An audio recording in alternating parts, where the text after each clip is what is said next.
Yeah, guys, this morning something made a decision about your life. What news you read, what your doctors might have missed, whether or not your job exists in the next 5 years. And here's the thing, most people have no idea. It's already happening. Welcome to TMI. We'll break down AI into things you actually understand. Today we're starting with the big picture. Not the sci-fi version, but the real version. Actual studies, actual people, and actual stories. Let's face it, AI isn't coming. AI is here. And I'll be back. whether or not you understand how it affects you is beginning to matter. Let me ask you something. When was the last time you Googled something? Yeah, you remember the way we usually Google something where you search a question, you get back URLs, right? List of URLs, the first site, second site, third site. It doesn't happen like that anymore. They're now AI generated responses where the interesting part, now two people could search the exact same thing on Google or whatever search engine you use, and they get back answers based on these criteria now: your location, your history, and your profile. Same question, different answers, and you will never know. And it's not a bug, it's just the entire design. It's not just search on Google. Now, your Netflix recommendation, AI. The pattern your Instagram reels show up, AI. The email that got flagged as spam before you could even see it, well, AI. AI isn't a tool you just pick up and then you keep back. Like you say, oh, I use AI today, I use ChatGPT. Or some people will say, no, I don't use AI. I like being the native guy and all that, whatever. But in essence, AI isn't a tool you just pick up and then you leave down and you move on. It's part of your daily life, whether or not you want it. It shapes your experience before you even realize there's anything being shaped. So now the question isn't, is AI affecting me? It's, do I know how? Now, let me tell you about a real story. A person walks into a hospital with pulmonary embolism. That's a blood clot in the lungs or whatever that is. You could Google it, pulmonary algorithm. Embolism. So the doctor treats this patient for a while. He gets okay, he goes, then over time he gets worse.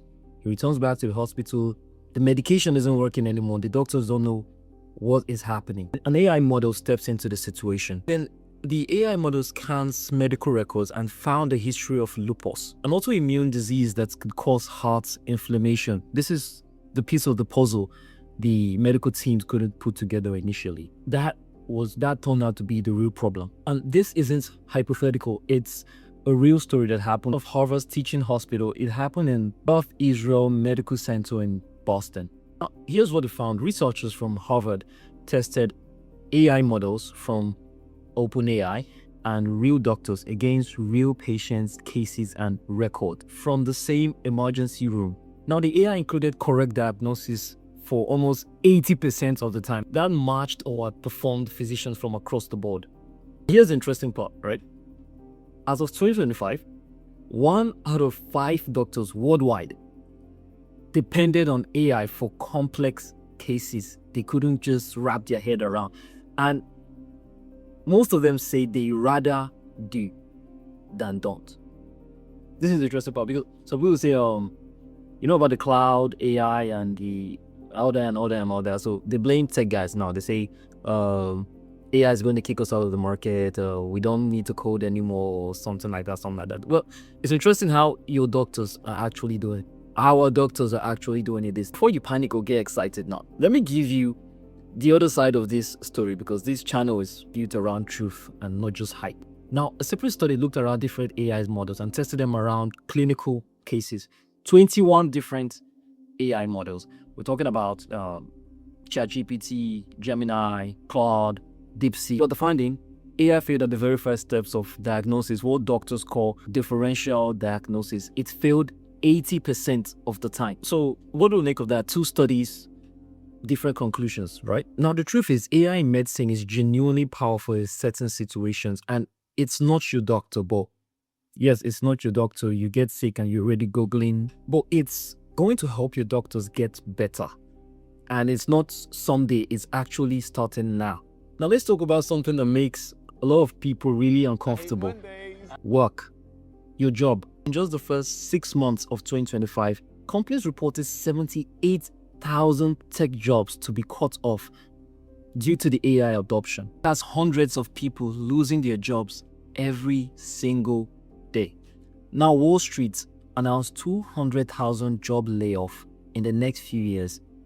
We're talking about the entry-level positions like back office positions and basically any entry-level position, because it's not really needed anymore. Because the World Economic Forum projects by 2030, AI will replace 92 million jobs globally. Oh, that sounds terrifying, but here's the interesting part headlines leave out. That same report projects 170 million new jobs to be created for a net gain of 78 million positions worldwide. But the question isn't, will I still have a job in the next few years? It's, will I have the skills for the jobs available in the next few years? Now, here's a real number that should get your attention. According to PwC's 2025 Global AI Job Barometer, workers who have skills, AI skills, are already earning 56% higher than their co-workers who don't. That's 56%, not in future, like right now. Now, the job positions that require AI skills grow 144% year over year as of April 2026. This is a study according to Bipartisan Policy Center. AI isn't just changing what jobs exist, it's changing the pay you get. It's changing what those jobs pay and who gets them. Here's a number that really stopped me. In 2024, 66% of students worldwide were already using AI. By 2025, that jumped to 92%. And by early 2026, it's already projected 86% increase to that. Students are now using AI for their regular research, no more Google or the libraries, and as their personal brainstormer. AI didn't slowly enter the classroom. It walked in, sat down, and took over. And here's the interesting problem now. Over 25% of teachers worldwide feel that they've been properly trained to teach along this advancing technology. And now we have a generation of students who use tools that their instructors do not have any information of how to use. At 2030, approximately 70% of job skills will rely on AI abilities. And that means having instructors who are not up to date with current technology is clearly stating right now, education we are receiving currently is completely outdated.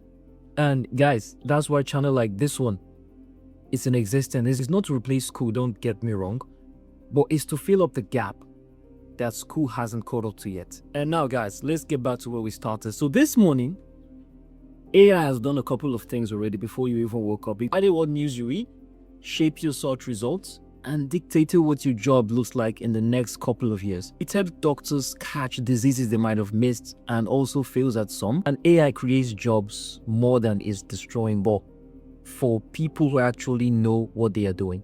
Necessary for people who are not paying attention to what is happening. And it sits inside virtually every classroom in the planet while the teachers are still trying to wrap their head around what is happening. This isn't a story about robots taking over. It's a story about massive shifts happening in our society today. And the people who understand that shift will lead. Talking about John Connor. This is what Teaching Mind AI is all about. Every video on this channel is going to give you real information, real studies, and real tools to navigate what's happening in society today. So now guys, if this video gave you something to think about, don't forget to subscribe because we're just getting started, and I'll see you on the next one.